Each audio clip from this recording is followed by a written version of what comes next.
all right, you're going to have to put some effort into your life. And you need to be motivated to do that. And so what are the potential sources of motivation? Well, you could think about them in the big five manner. You know, if you're extroverted, you want friends. If you're agreeable, you want an intimate relationship.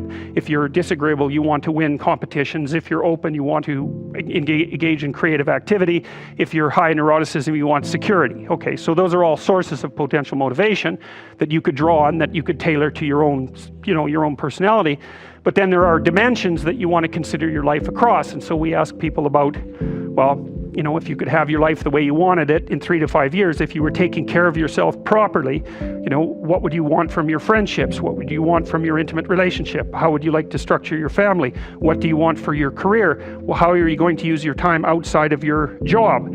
And how are you going to regulate your mental and physical health, and maybe also your drug and alcohol use? Because that's a good place to auger down, because alcoholism, for example, wipes out, 5 to 10% of people. So you want to keep that under control. And then so maybe you develop a vision of what you would like your life to be, and that associates the goal. Well, once the goal is established, and then you break down the goal into microprocesses that you can implement, the microprocesses become rewarding in proportion in relation to their causal association with the goal, and that tangles in your incentive reward system, keeps you moving forward. And the way it works is that it works better if it produces positive emotion when it can see you moving towards a valued goal. Okay, well, what's the implication of that? Better have a valued goal, because otherwise you can't get any positive motivation working out. And so the more valuable the goal, in principle, the more the microprocesses associated with that goal start to take on a positive charge. And so what that means is, well, you get up in the morning and you're excited about the day, you're ready to go.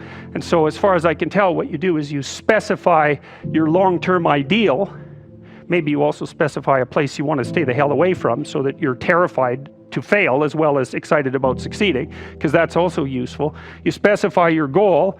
You do that in some sense as a unique individual. You want to specify goals that make you say, oh, if that could happen as a consequence of my efforts, it would clearly be worthwhile. Because the question always is, why do something? Because doing nothing is easy. You just sit there and you don't do anything. That's real easy. The question is, why would you ever do anything? And the answer to that has to be because you've determined by some means that it's worthwhile.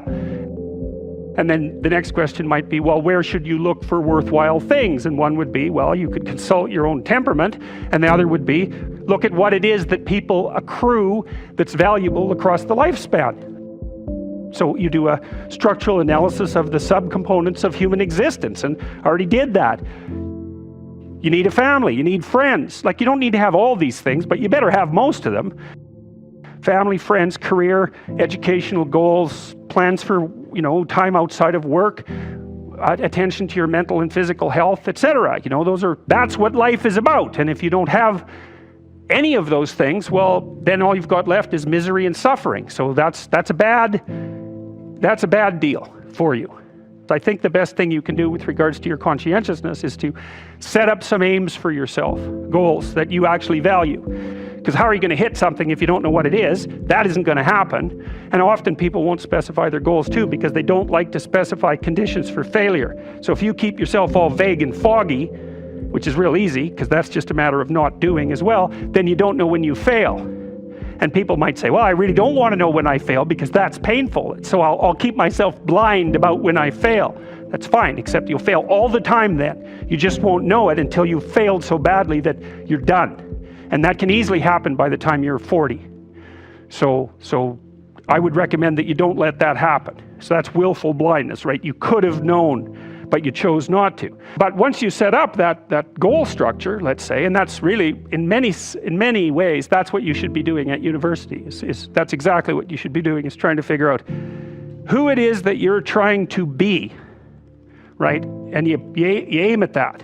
And then you use everything you learn as a means of building that person that you want to be. And I really mean want to be. I don't mean should be, even those things are going to overlap. Okay, so once you get your goal structure set up, you think, okay, if I could have this life It looks like that might be worth living, despite the fact that it's going to be, anxiety provoking and threatening, and there's going to be some suffering and loss involved and all of that.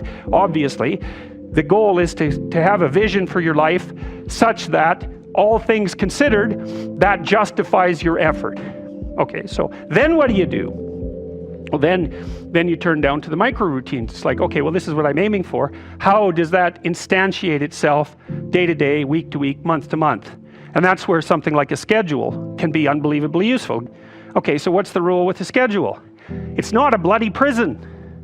That's the first thing that people do wrong. They say, well, I don't like to follow a schedule. Well, it's like, well, what kind of schedule are you setting up? Well, I have to do this, then I have to do this, then I have to do this, and then I just go play video games, because who wants to do all these things that I have to do? It's like, wrong. Set the damn schedule up so that you have the day you want. That's the trick. It's like, okay, I've got tomorrow. If I was going to set it up so it was the best possible day I could have, practically speaking, what would it look like? Well, then you schedule that. And obviously there's a bit of responsibility that's going to go along with that, because if you have any sense, one of the things that you're going to insist upon is that at the end of the day, you're not in worse shape than you were than at the beginning of the day, right? You have to negotiate with yourself and not tyrannize yourself. Like you're negotiating with someone that you care for, that you would like to be productive and have a good life. And that's how you make the schedule. It's like, and then you look at the day and you think, well, if I had that day, that'd be good. And if you hit it even with 50% accuracy, another rule is, well, aim for 51% the next week, or 50.5% for God's sake, or because you're going to hit that position where things start to loop back positively and spiral you upward.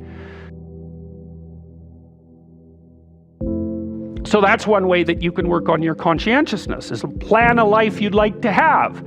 And you do that partly by referring to social norms. That's more or less rescuing your father from the belly of the whale. But the other way you do that is by having a little conversation with yourself about, as if you don't really know who you are, because you know what you're like. You won't do what you're told. You won't do what you tell yourself to do. But, my point is that you have to understand that you're not your own servant, so to speak. You're someone that you have to negotiate with, and you're someone that you want to present the opportunity of having a good life to. And that's hard for people, because they don't like themselves very much. So, they're always like cracking the whip and then procrastinating. One of the things you should be asking yourself is, when you spend an hour, was that, well, what if I paid someone $50 to have had that hour? And if the answer is no, it's like, well, maybe you should do something else with your time. And it depends on whether or not you think that your time's worthwhile. But the funny thing about not assuming that is, if you assume your time isn't worthwhile, what happens is you don't just sit around sort of randomly in a state of responsibility-less bliss. What you do is you suffer existentially.